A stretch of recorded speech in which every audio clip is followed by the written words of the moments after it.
YouTube ಚಾನಲ್ಗೆ ಸ್ವಾಗತ. ಇದೇ ರೀತಿಯ ಉದ್ಯೋಗ ಮಾಹಿತಿಗಳಿಗಾಗಿ ಚಾನಲ್ನ ಸಬ್ಸ್ಕ್ರೈಬ್ ಮಾಡಿಕೊಳ್ಳಿ. ಹಾಗೆ ಇದುವರೆಗೂ ಯಾರು ನಮ್ಮ ಟೆಲಿಗ್ರಾಮ್ ಮತ್ತು ವಾಟ್ಸಪ್ ಗ್ರೂಪ್ಗಳಿಗೆ ಜಾಯ್ನ್ ಆಗಿಲ್ಲ, ಈಗಲೇ ಜಾಯ್ನ್ ಆಗಿ. ವಿಡಿಯೋ ಡಿಸ್ಕ್ರಿಪ್ಷನ್ ಬಾಕ್ಸಲ್ಲಿ ಲಿಂಕ್ ಇರುತ್ತೆ ನೋಡಿ ಫ್ರೆಂಡ್ಸ್. ಇನ್ನು ಅಪ್ರೆಂಟಿಸಿಪ್ ಹಾಗೂ ಇಲ್ಲಿ ನೋಡಿ ಒಂದು ರೈಲ್ವೆ ಇಲಾಖೆಯಿಂದ ನೇಮಕಾತಿ ಉದ್ಯೋಗಗಳಾಗಿರ್ತವೆ. ಹಾಗೆ ಅರ್ಜಿ ಶುಲ್ಕ, ವಯೋಮಿತಿ ಮತ್ತು ಇದರ ಬಗ್ಗೆ ಸಂಪೂರ್ಣ ಮಾಹಿತಿ ವಿಡಿಯೋದಲ್ಲಿ ಇರುತ್ತೆ ನೋಡಿ. ಪೋಸ್ಟ್ ಹೆಸರು ಪಿಟ್ಟರ್ ಮತ್ತು ಎಲೆಕ್ಟ್ರಿಷಿಯನ್, ಮಷಿನಿಸ್ಟ್ ಹಾಗೂ ವೆಲ್ಡರ್ ಉದ್ಯೋಗಗಳಿಗೆ ನೇಮಕಾತಿ ಇರುತ್ತೆ. ಒಟ್ಟು 128 ಹುದ್ದೆಗಳಿದ್ದಾವೆ. ಈ ಒಂದು ಹುದ್ದೆಗಳು ಸಂಪೂರ್ಣವಾಗಿ ಫ್ರೆಂಡ್ಸ್ ಸರ್ಕಾರಿ ಉದ್ಯೋಗಗಳಾಗಿರ್ತವೆ. ಹಾಗೆ ಈ ಒಂದು ಹುದ್ದೆಗಳಿಗೆ ಅಖಿಲ ಭಾರತದಿಂದ ಪುರುಷ ಮತ್ತು ಮಹಿಳಾ ಅಭ್ಯರ್ಥಿಗಳು ಇಬ್ಬರು ಅರ್ಜಿಗಳನ್ನು ಸಲ್ಲಿಸಬಹುದು. ಆನ್ಲೈನ್ ಮೂಲಕ ಅಫಿಷಿಯಲ್ ವೆಬ್ಸೈಟಿಗೆ ಹೋಗಿ ನೀವು ಅರ್ಜಿಗಳನ್ನು ಸಲ್ಲಿಸಬೇಕಾಗತ್ತೆ. ಇನ್ನು ಕನಿಷ್ಠ ವಯೋಮಿತಿಯನ್ನು ನೋಡೋದಾದರೆ ಮೆಟ್ರೋ ರೈಲ್ವೆ ಒಂದು ನೇಮಕಾತಿ ಆಗಿರುತ್ತೆ. ಕನಿಷ್ಠ 25ರಿಂದ 24 ವರ್ಷದ ಒಳಗಿನವರು ಅರ್ಜಿಗಳನ್ನು ಸಲ್ಲಿಸಬಹುದು. OBC ಅಭ್ಯರ್ಥಿಗಳಿಗೆ 3 ವರ್ಷ ಮತ್ತು SC/ST ಅಭ್ಯರ್ಥಿಗಳಿಗೆ 5 ವರ್ಷಗಳ ವಯೋಮಿತಿ ಸಡಿಲಿಕೆ ಕೂಡ ಇರುತ್ತೆ. ಇನ್ನು ಅರ್ಜಿ ಶುಲ್ಕವನ್ನು ನೋಡೋದಾದರೆ ಜನರಲ್ OBC ಕ್ಯಾಂಡಿಡೇಟ್ಗೆ 100 ರೂಪಾಯಿ ಇದ್ದರೆ, SC/ST PWD ಅಭ್ಯರ್ಥಿಗಳಿಗೆ ಯಾವುದೇ ರೀತಿಯ ಒಂದು ಅರ್ಜಿ ಶುಲ್ಕ ಇರಲ್ಲ. ಪಾವತಿ ಮೋಡು ಕ್ರೆಡಿಟ್ ಕಾರ್ಡ್ ಅಥವಾ ಡೆಬಿಟ್ ಕಾರ್ಡ್, ನೆಟ್ ಬ್ಯಾಂಕಿಂಗ್ ಅಥವಾ ಇತರೆ ಮೋಡ್ ಮೂಲಕ ನೀವು ಆನ್ಲೈನ್ ಮೂಲಕ ಈ ಒಂದು ಅರ್ಜಿ ಶುಲ್ಕವನ್ನು ಕಟ್ಟಬಹುದು.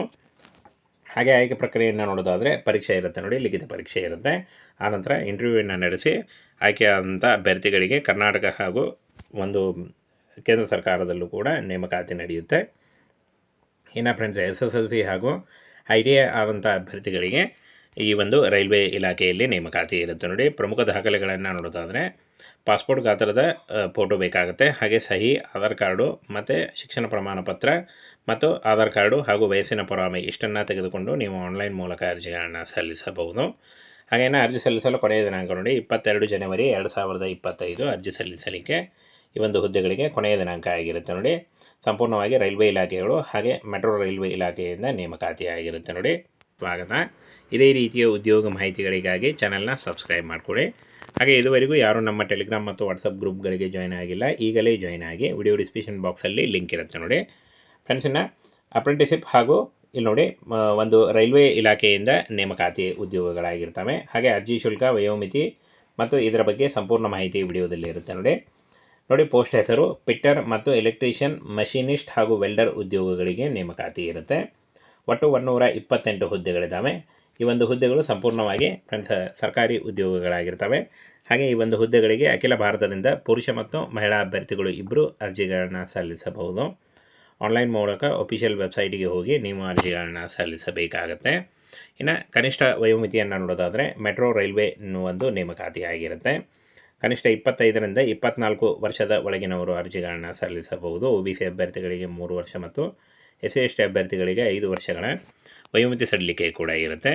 ಇನ್ನು ಅರ್ಜಿ ಶುಲ್ಕವನ್ನು ನೋಡೋದಾದರೆ ಜನರಲ್ OBC ಕ್ಯಾಂಡಿಡೇಟ್ಗೆ 100 ರೂಪಾಯಿ ಇದ್ದರೆ, SC/ST PWD ಅಭ್ಯರ್ಥಿಗಳಿಗೆ ಯಾವುದೇ ರೀತಿಯ ಒಂದು ಅರ್ಜಿ ಶುಲ್ಕ ಇರಲ್ಲ. ಪಾವತಿ ಮೋಡು ಕ್ರೆಡಿಟ್ ಕಾರ್ಡ್ ಅಥವಾ ಡೆಬಿಟ್ ಕಾರ್ಡ್, ನೆಟ್ ಬ್ಯಾಂಕಿಂಗ್ ಅಥವಾ ಇತರೆ ಮೋಡ್ ಮೂಲಕ ನೀವು ಆನ್ಲೈನ್ ಮೂಲಕ ಈ ಒಂದು ಅರ್ಜಿ ಶುಲ್ಕವನ್ನು ಕಟ್ಟಬಹುದು. ಹಾಗೆ ಆಯ್ಕೆ ಪ್ರಕ್ರಿಯೆಯನ್ನು ನೋಡೋದಾದರೆ ಪರೀಕ್ಷೆ ಇರುತ್ತೆ ನೋಡಿ, ಲಿಖಿತ ಪರೀಕ್ಷೆ ಇರುತ್ತೆ. ಆನಂತರ ಇಂಟರ್ವ್ಯೂವನ್ನು ನಡೆಸಿ ಆಯ್ಕೆಯಾದಂಥ ಅಭ್ಯರ್ಥಿಗಳಿಗೆ ಕರ್ನಾಟಕ ಹಾಗೂ ಒಂದು ಕೇಂದ್ರ ಸರ್ಕಾರದಲ್ಲೂ ಕೂಡ ನೇಮಕಾತಿ ನಡೆಯುತ್ತೆ. ಇನ್ನು ಫ್ರೆಂಡ್ಸ್ SSLC ಹಾಗೂ ITI ಆದಂಥ ಅಭ್ಯರ್ಥಿಗಳಿಗೆ ಈ ಒಂದು ರೈಲ್ವೆ ಇಲಾಖೆಯಲ್ಲಿ ನೇಮಕಾತಿ ಇರುತ್ತೆ ನೋಡಿ. ಪ್ರಮುಖ ದಾಖಲೆಗಳನ್ನು ನೋಡೋದಾದರೆ ಪಾಸ್ಪೋರ್ಟ್ ಗಾತ್ರದ ಫೋಟೋ ಬೇಕಾಗುತ್ತೆ. ಹಾಗೆ ಸಹಿ, ಆಧಾರ್ ಕಾರ್ಡು ಮತ್ತು ಶಿಕ್ಷಣ ಪ್ರಮಾಣ ಪತ್ರ ಮತ್ತು ಆಧಾರ್ ಕಾರ್ಡು ಹಾಗೂ ವಯಸ್ಸಿನ ಪುರಾವೆ ಇಷ್ಟನ್ನು ತೆಗೆದುಕೊಂಡು ನೀವು ಆನ್ಲೈನ್ ಮೂಲಕ ಅರ್ಜಿಗಳನ್ನು ಸಲ್ಲಿಸಬಹುದು. ಹಾಗೇನೇ ಅರ್ಜಿ ಸಲ್ಲಿಸಲು ಕೊನೆಯ ದಿನಾಂಕ ನೋಡಿ 22 ಜನವರಿ 2025 ಅರ್ಜಿ ಸಲ್ಲಿಸಲಿಕ್ಕೆ ಈ ಒಂದು ಹುದ್ದೆಗಳಿಗೆ ಕೊನೆಯ ದಿನಾಂಕ ಆಗಿರುತ್ತೆ ನೋಡಿ. ಸಂಪೂರ್ಣವಾಗಿ ರೈಲ್ವೆ ಇಲಾಖೆಗಳು ಹಾಗೆ ಮೆಟ್ರೋ ರೈಲ್ವೆ ಇಲಾಖೆಯಿಂದ ನೇಮಕಾತಿ ಆಗಿರುತ್ತೆ ನೋಡಿ.